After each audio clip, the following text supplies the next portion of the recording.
Hello বন্ধুরা, আবার চলে এলাম তোমাদের মাঝে টুম্পা ভুলাগার নতুন একটি গল্প নিয়ে। তো বেশি কথা না বলে গল্পটা শুরু করা যাক। আজকের গল্পটি অনেক গরম হতে পারে, তাই দয়া করে বাচ্চারা এই ভিডিওটি দেখবেন না, আর মুরব্বীরা দূরে থাকবেন। তো গল্পে যাওয়া যাক। আমার বিয়ের বেশ কিছুদিন কেটেছিল। আমার বর ডাক্তার ছিল, রাতে তার নাইট ডিউটি থাকত। আমার শ্বশুর বাড়িতে আমার বর, আমার একটা অল্পবয়সী দেওর আর একজন ননদ থাকত। আমার দেওর রোজ একটা করে নতুন সিনেমা নিয়ে আসত, যেটা আমার ননদ আসে একা বসে দেখত। একদিন আমি দেখার জন্য জেদ করলাম। তখন দেওর বলল, এটা তোমার দেখার মতো সিনেমা নয়।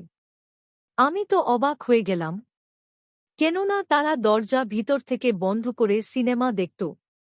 আমি রাতে এমনিতেও বোর হয়ে যেতাম, কেননা আমার বর সকালবেলা আসত, আর তখন তো আমি ঘরে একাই থাকতাম। আমার দেওর ননদ দুজনেই আমার সাথে অনেক কম কথা বলত। যখনই দেবর রাতে ঘরে আসত, কোনো না কোনো সিনেমার সিডি নিশ্চয়ই আনত, আর তারপর আমার ননদ আর দেওর ঘরে গিয়ে ঘর বন্ধ করে বসে যেত। আমার শ্বশুর বাড়িতে একটাই টিভি ছিল, যেটা আমার দেওরের ঘরে থাকত। তাদের এই অদ্ভুত আচরণ আমার অদ্ভুত লাগত। ঘরে সবার থেকে লুকিয়ে টিভি দেখতে হবে, আমি তো ভেবেই যেতাম। আমি কখনো কখনো ভাবতাম যে এই ব্যাপারে নিজের বরের সাথে কথা বলবো। তারপর এটা ভেবে চুপ করে যেতাম যে আমার বর এটা আবার না ভেবে নেয় যে তার ভাই বোনকে আমি হিংসা করি। আর এমনিতেও আজকাল তো বেচারা বৌদিরা এমনিতেই বদনাম হয়। একদিন সকালবেলায় আমার চোখ খুলল। তখন আমার বর হসপিটাল থেকে ফিরে আসলো। আমি তাড়াতাড়ি উঠে হাত মুখ ধুয়ে রান্নাঘরে গেলাম। তারপর তাড়াতাড়ি নিজের জন্য আর নিজের বরের জন্য জলখাবার বানালাম। সেটা ট্রেতে রাখলাম, আর নিজের ঘরেই নিয়ে আসলাম। ততক্ষণ আমার বর মুখ ধুয়ে জামাকাপড় বদলে বিছানায় বসেছিল। আমি ঘরে ঢুকতে ঢুকতে বললাম, এসো জলখাবার খেয়ে নাও। আমার বর হাসল, আর আমার হাত থেকে টেনে নিতে নিতে থ্যাংক ইউ বলল। আমিও হেসে দিলাম। আমার বর জিজ্ঞাসা করল, তোমার হাতে কিসের আঘাত? আমি নিজেও অবাক হয়ে গেলাম, আর বললাম, ও কিছু না, কাল রান্নাঘরে খাবার বানানোর সময় হাতে একটু জ্বলে গিয়েছিল। তারপর এটা ভুলে গিয়ে রাতে যখন খাবারের বাসন ধুতেছিলাম, তখন হাতে জল পড়ে ছাল উঠে গেছে। আমার বর বলল, মন দিয়ে কাজ করতে। আমি হেসে মজার ছলে বললাম, যা আপনার হুকুম স্যার। আমার বর বলল, ছোট বোনকে বলে দিও যে যাতে তোমার সাথেই ঘরের কাজে সাহায্য করে। আমি কিছু ভাবতে ভাবতে চুপ করে গেলাম। যখন আমি কথার উত্তর দিলাম না, তখন আমার বর আমায় জিজ্ঞাসা করলে, কি হয়েছে? আমি বললাম, তোমার বোন সারাদিন ঘরে বসে থাকে, আর রাত হলেই তোমার ভাই চলে আসে। তারপর তো তাঁরা দুজনে ঘরের ভিতরে বসে টিভি দেখে, সে তো আমার সাথে কথা পর্যন্ত বলে না। তাহলে আমি কাজের জন্য কি করে বলবো? আমার মনে আসা কথা আমি সাথে সাথে আমার বরকে বলে দিলাম। আমার বর ভেবে বলল, ঠিক আছে, আমি নিজেই বলে দেব। আমি বরকে বললাম, আচ্ছা ঠিক আছে, তুমি এবার ধীরে সুস্থে জলখাবার খেয়ে নাও, কেননা আমি জানতাম যে সে ক্লান্ত। আমার বর বলল, তুমিও খাবার খেয়ে নাও, না হলে তো ঠান্ডা হয়ে যাবে। তাই আমরা দুজনে একসাথে বসে খাবার খেলাম, আর তারপরে ঘরের লাইট বন্ধ হয়ে গেল, আর আমি খাবারের বাসনগুলোকে জড়ো করে নিয়ে রান্নাঘরে চলে এলাম, আর আমার নিজের কাজে লেগে গেলাম।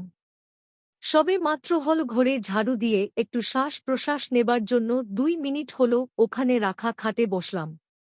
তখনই আমার ননদ আসলো আর বলল, বৌদি জলখাবার বানিয়ে দাও। সে বেশ জোরে বলল। আমার নন্দের কথা বলার ধরন ঠিক এরকমই ছিল, যেন সামনে থাকা মানুষটা তার চাকর আর সে মালিক। প্রথম থেকেই তার ব্যবহার আমার অদ্ভুত লাগত, কিন্তু আমি ঘরের পরিবেশ নষ্ট করতে চাইতাম না, তাই চুপ থাকতাম। আমি চুপচাপ রান্নাঘরে চলে এলাম, আর জলখাবার বানিয়ে আমার নন্দের সামনে রেখে দিলাম।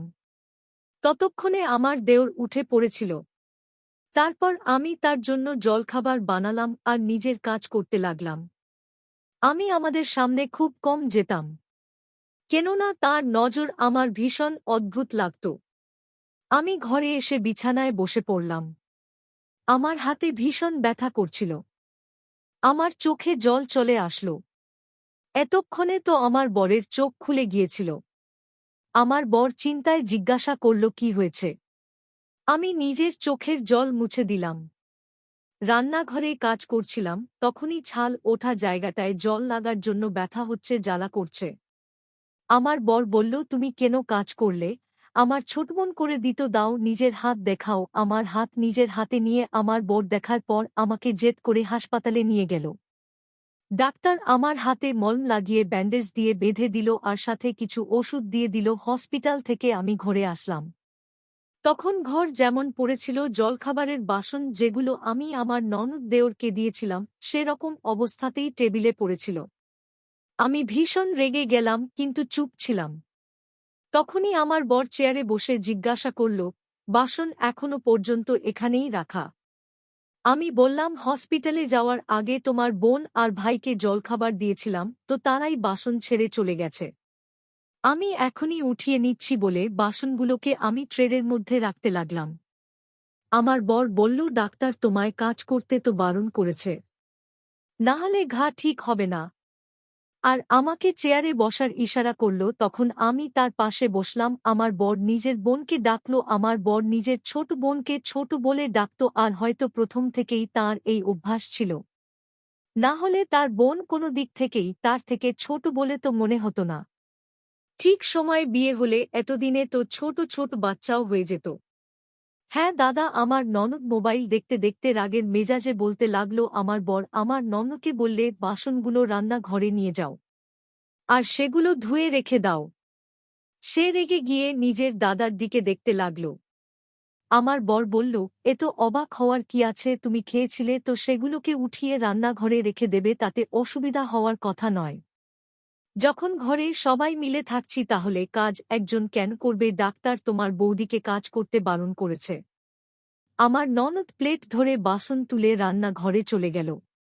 আমি দেখলাম আমার বর ভীষণ ভালো, সে আমার অনেক খেয়াল রাখে, আমায় কখনো কোনো জিনিসের জন্য চিন্তা করতে হয় না। শুধু আমার ননদ আর আমার দেওরের ব্যবহারই আমার অদ্ভুত লাগত। তারা দুজন নিজের দুনিয়াতেই মগ্ন থাকত, না কথা বলতে জানত আর না তারা কোনো ভদ্রতা জানত। যখন কিনা আমার ননদ আর দেওরের তুলনায় আমার বর আমার সাথে ভালো ব্যবহার করত, ভালোভাবে কথা বলত। আমার তো এমনও মনে হতো যে আমার বরের মা নিশ্চয়ই তাকে কোথা থেকে দত্তক নিয়েছে, অথবা আমার ননদ দেওরকে ভাবতে ভাবতে আমি নিজের ভাবনার উপরে হাসতে লাগলাম। সন্ধেবেলায় আমার বর ডিউটিতে চলে গেল, আর আমি হলে এসে বসলাম। বড় বলে গিয়েছিল যে আমাকে ঘরের কোনো কাজ যেন না করতে দেওয়া হয়। নিজের দাদার কথা শোনার জন্য সে কি রান্নাঘরে খাবার বানাতে গেল। কিছুক্ষণ পরেই ঘরের দরজায় কেউ আওয়াজ দিল, কে? আমি দরজার কাছে এসে জিজ্ঞাসা করতেই বলল, বৌদি আমি। আমার দেওর বলল, আর আমি দরজা খুললাম। তারপর আমার দেওয়া ঘরে আসতেই সোজা নন্দের ঘরে গেল। যখন সে নন্দের ঘরে গিয়ে তাকে ডাকল, তখন আমার ননদ রান্নাঘর থেকে সাড়া দিতেই সে রান্নাঘরে চলে আসলো। দুজনে আস্তে আস্তে কিছু কথা বলছিল নিজেদের মধ্যে। আমি হলে থাকার সোফায় বসেছিলাম, তাদের কথা আমি ভালোভাবে শুনতে পাইনি। তারপর হঠাৎ করে আমার দেওরের ফোন বাজতে লাগল। তখন সে কোন সিডি আমার ননদকে দিল আর কানে ফোন লাগিয়ে ঘর থেকে বাইরে বেরিয়ে গেল।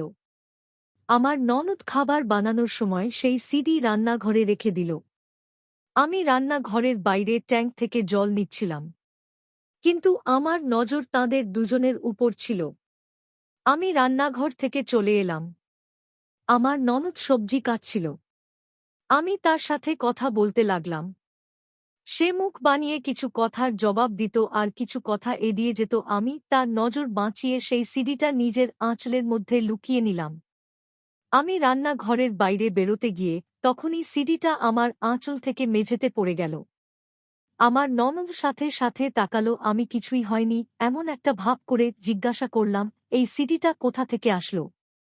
আর সেই সিডিটা হাতে তুললাম যাতে আমার ননদ আমার উপর সন্দেহ না করে যে আমি তার উপর, আমাদের উপর নজর রেখেছি। এটা আমাকে দাও বলে আমার ননদ সাথে সাথে আমার হাত থেকে সিঁড়িটা নিয়ে নিল আর তাড়াতাড়ি সেটা নিয়ে নিজের ঘরে চলে গেল। সবাই খাবার খেয়ে নিল। তারপর আমার ননদ আর আমার দেওর সব সময়ের মতো নিজের ঘরে চলে গেল আর কোনো সিনেমা লাগলো আর দরজা বন্ধ করে দিল। আমি বোর হয়ে নিজের ঘরের মধ্যেই চক্কর কাটছেছিলাম। তারপর নিজের ঘরে গিয়ে ফোন লাগিয়ে কথা বলতে লাগলাম। আর তারপর বুঝতেই পারলাম না যে কখন আমার ঘুমের চোখ বন্ধ হয়ে গেল। পরের দিন সকালবেলা উঠে আমি সময়মতো নিজের কাজে ব্যস্ত হলাম। তারপর কাজ পুরো করে নিজের ঘরে আসলাম। তখন আমার বর বলল, যতক্ষণ আমার হাত ঠিক না হয় আমি যেন নিজের বাবার বাড়ি চলে যাই, যাতে আমি একটু রেস্ট পাই আর আমার হাত তাড়াতাড়ি ঠিক হয়ে যায়। আমি তাড়াতাড়ি তৈরি হলাম আর ব্যাগের মধ্যে কিছু জামাকাপড় রেখে দিলাম আর নিজের বড়ির সাথে নিজের বাবার বাড়ি চলে গেলাম। আমি সকালে যখন উঠলাম তখন আমার বরের ফোন আসলো। কিছুক্ষণ তার সাথে কথা বললাম। সে ক্লান্ত ছিল, তাই ঘুমিয়ে পড়েছিল। আমার মা আমায় জলখাবারের জন্য ডেকে নিল। আমি জলখাবার খাওয়ার জন্য হলঘরে চলে এলাম। মা টেবিলে জলখাবার দিয়েছিল। তারপর আমরা সবাই একসাথে বসে জল খাবার খেলাম। আমি আস্তে আস্তে বাসনগুলো গুছিয়ে নিলাম। মা আমাকে বলতে লাগলো, আর এসো না, বসে থাকো, এই কাজটা তো আমি নিজেই করে নেব। আমি বললাম, ওখানেও তো করি, এখানেও করে নিচ্ছি। মা হেসে বলল, না, কোন দরকার নেই। আরাম করার জন্য এসেছো, আরাম করো, না হলে জামাই কি বলবে যে দেখো আমার শাশুড়ি আমার বুকে আরাম করতেও দেয়নি বলে আমার হাত থেকে বাসন নিয়ে রান্নাঘরে চলে গেল। আমি তখনও সেখানেও ভাবেই বসেছিলাম, তখন হঠাৎ করে দরজায় কেউ যেন টোকা মারল। আমি যখন জিজ্ঞাসা করলাম তখন বুঝতে পারলাম যে আমার বন্ধু, যে আমাদের গ্রামেই থাকত। সে আমার আসার খবর পেয়েছিল, তাই সে আমার সাথে দেখা করতে এসেছে। আমার বন্ধু আমাকে জড়িয়ে ধরে জিজ্ঞাসা করল, কেমন আছো? আমি বললাম, আমি একদম ঠিক আছি, তুমি বলো? সে হাসতে হাসতে বলল, আমিও ঠিক আছি। আমি তাকে হলঘরে বসতে বললাম, তখন সে বসল। তারপর আমিও তার সাথে বসলাম। আমার বন্ধু মুখ বাড়িয়ে বলল, তুমি তো ভুলেই গেছ। আমি বললাম, সেরকম কিছু না, বিয়ের পর তো মানুষ নিজের দায়িত্ব কর্তব্যের মধ্যেই বাধা পড়ে যায়। সে হাসতে হাসতে বলল, জামাইবাবু এখানে থাকার জন্য কি পাঠিয়ে দিল? রান্নাঘর থেকে বেরিয়ে মা বলল, ওর হাত জ্বলে গেছে, ওই জন্য আরাম করার জন্য পাঠিয়েছে। না হলে এখন নিজের মায়ের কথা কোথায় বা মনে পড়ে ওর। আমি মাকে গলায় জড়িয়ে ধরে বললাম, আমার প্রিয় মা, এবার চুপ করো। মা হেসে বলল, তোমরা দুজন বসে কথা বলো, আর তারপর নিজেই রান্নাঘরে গেল। তারপর আমার বন্ধু আর আমি পুরনো কথা বলতে শুরু করি। আমার বন্ধু বলল, তোমার মনে আছে একটা রিঙ্কু মাসি আমাদের গ্রামে থাকত, সে তার স্বামীর মৃত্যুর পর মাস্টার কাকুকে বিয়ে করেছিল। হ্যাঁ, আমারও তো মনে আছে, কিন্তু কেন, কি হয়েছে? আমার বন্ধু বলল, রিঙ্কু মাসে যখন মাস্টার কাকুকে বিয়ে করল, তার আগে মাস্টার কাকু একটা ছেলে ছিল যার কথা আমরা গ্রামে প্রায়ই শুনতাম, কারণ কারো না কারো সাথে ঝগড়া হয়ে গেছে। আমি বললাম, এসব তোমার মনে আছে? আমার তো প্রথম থেকেই মাস্টার কাকুর ছেলেকে ভয়ঙ্কর বলে মনে হতো। আমার বন্ধু বলল, তুমি জানো কিছুদিন আগে কি হয়েছে? একদিন রিঙ্কু মাসি সেই ছেলেটার ঘরে গেল।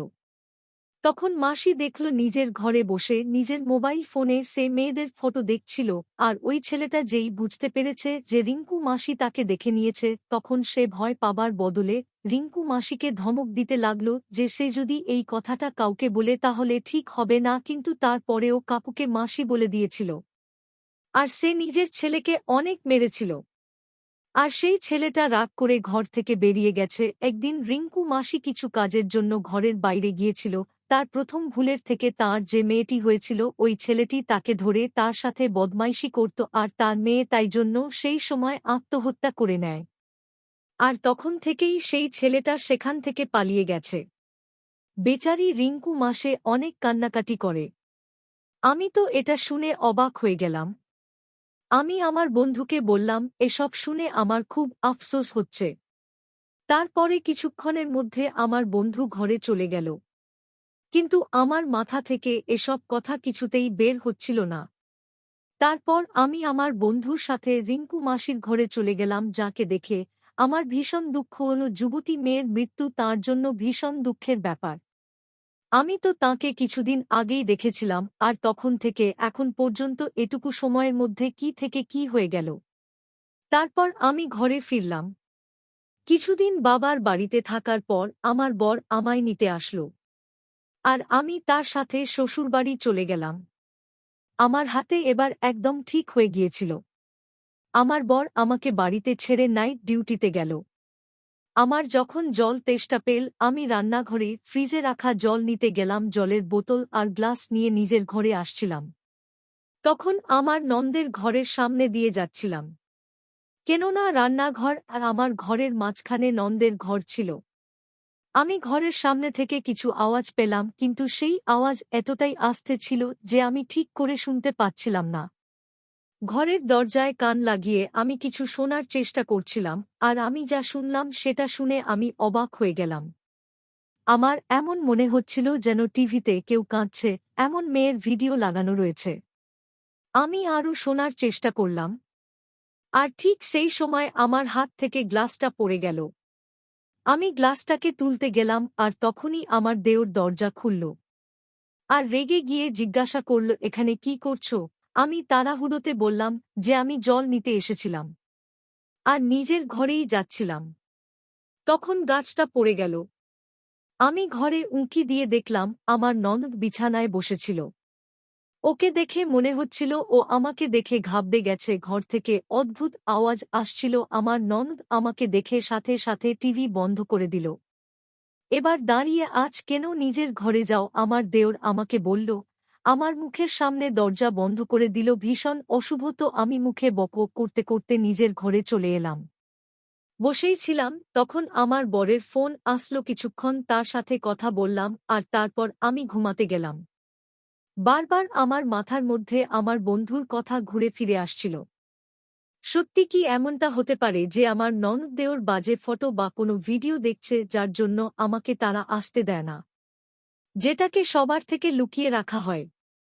কিন্তু এটা তো অনেক বড় পাপ, তাই না?